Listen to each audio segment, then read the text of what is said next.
You're listening to the audio production of Emma by Jane Austen, published by Thomas Nelson and read by Imogen Wilde. Chapter 1.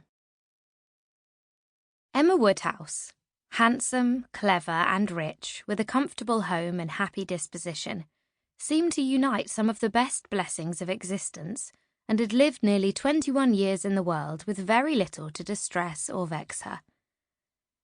She was the youngest of the two daughters of a most affectionate, indulgent father, and had, in consequence of her sister's marriage, been mistress of his house from a very early period.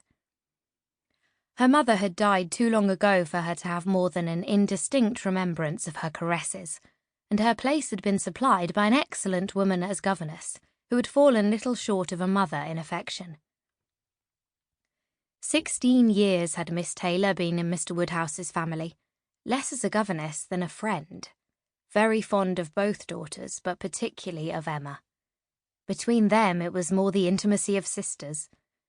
Even before Miss Taylor had ceased to hold the nominal office of governess, the mildness of her temper had hardly allowed her to impose any restraint, and the shadow of authority being now long passed away, they had been living together as friend and friend, very mutually attached, and Emma doing just what she liked, highly esteeming Miss Taylor's judgment, but directed chiefly by her own.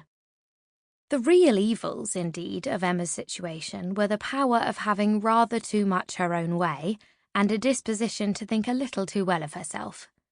These were the disadvantages which threatened alloy to her many enjoyments. The danger, however, was at present so unperceived that they did not by any means rank as misfortunes with her. Sorrow came. A gentle sorrow, but not at all in the shape of any disagreeable consciousness. Miss Taylor married. It was Miss Taylor's loss which first brought grief. It was on the wedding day of this beloved friend that Emma first sat in mournful thought of any continuance.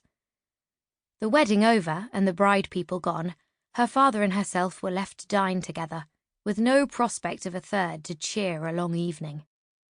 Her father composed himself to sleep after dinner, as usual, and she had then only to sit and think of what she had lost. The event had every promise of happiness for her friend. Mr. Weston was a man of unexceptionable character, easy fortune, suitable age, and pleasant manners. And there was some satisfaction in considering with what self-denying, generous friendship she had always wished and promoted the match. But it was a black morning's work for her. The want of Miss Taylor would be felt every hour of every... Sample complete. Ready to continue?